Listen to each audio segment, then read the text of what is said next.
Hi everyone, let's solve this tricky math problem. I am only giving you one of the three correct answers to this tricky math problem, and I want you to type in the other two correct answers in the comment section down below. And thank you so much for watching this video, and now let's begin solving this tricky math problem. Some people will start with 5 minus 9, I don't know why, but the answer is going to be wrong. And some people will start with 9 divided by 5, and the answer is going to be wrong.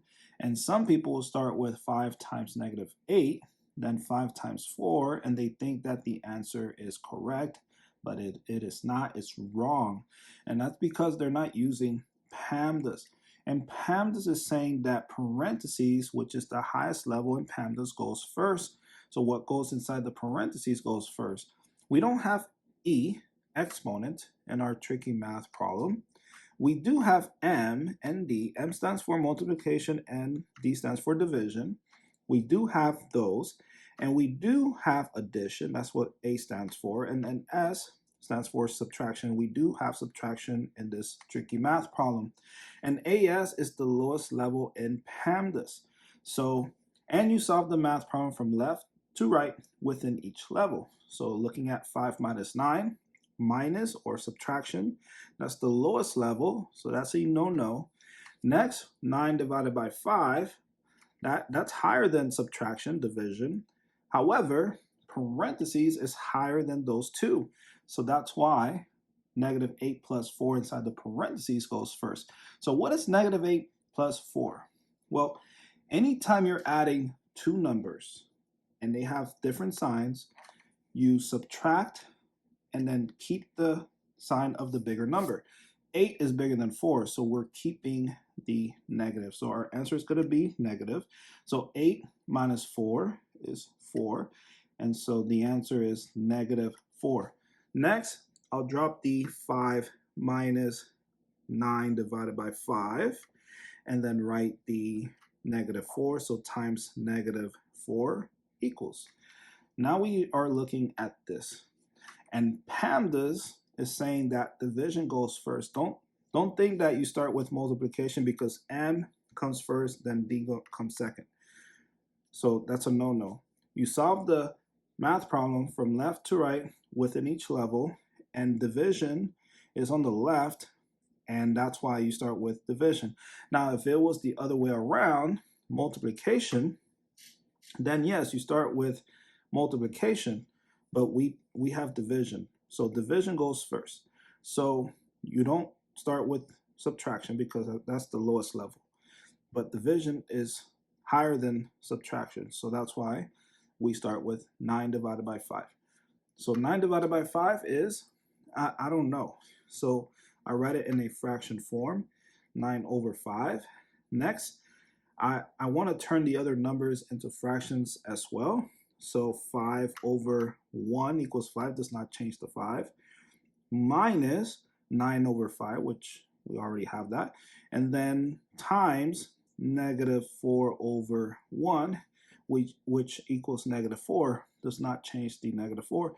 Now we're looking at this, and looking back at PEMDAS, subtraction, lowest level, does not go first. Multiplication goes first because multiplication is higher than subtraction. So we just multiply across. 9 times negative 4 is, so here's the hand trick. So you drop the fourth number. You have 10 numbers, 1, 2, 3, 4, 5, 6, 7, 8, 9, 10. And then you drop the fourth number. So you have 36, 3, and 6. So it's negative 36 over 5 times 1 is 5. And this cannot be broken down further, negative 36 over 5. Next, I'll erase this, and I'll write the 5 over 1 minus larger, 5 over 1 minus negative 36 over 5. Notice that we are subtracting two fractions, but the denominators are different. So we're going to use the butterfly method. So I will draw two wings, two antennas, and a body.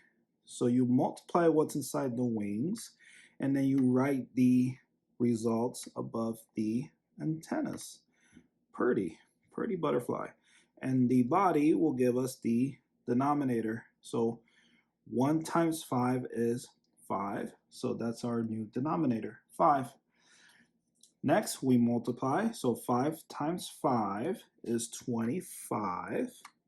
And then 1 times negative 36 is just negative 36.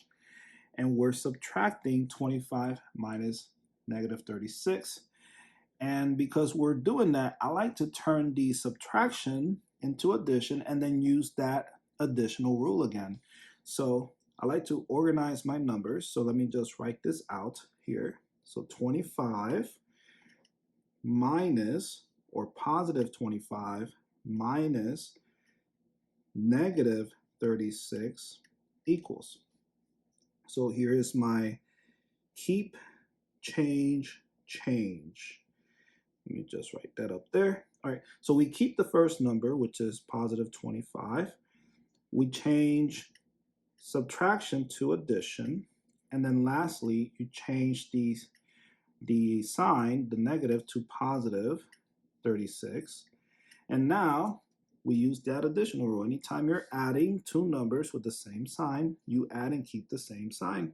So 25 plus 30, plus 36. So 6 plus 5 is 11. And then 2, 3, 4, 5, 6. So we got 61. And we keep the same sign. So the answer is positive 61.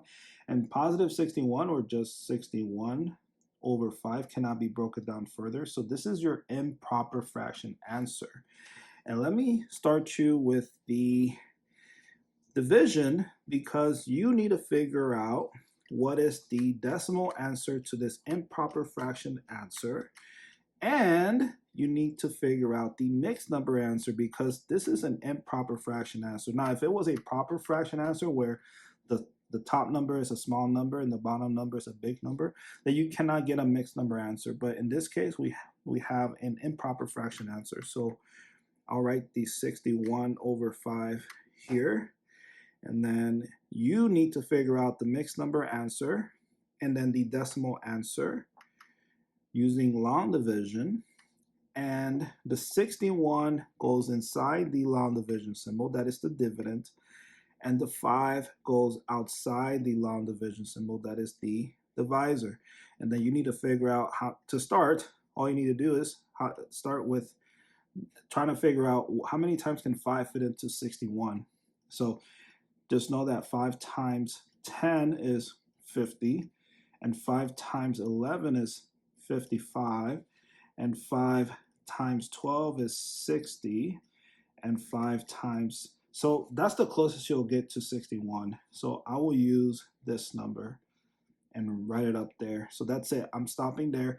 You tell me what the decimal answer is to this tricky math problem and the mixed number answer to this tricky math problem. And there you go.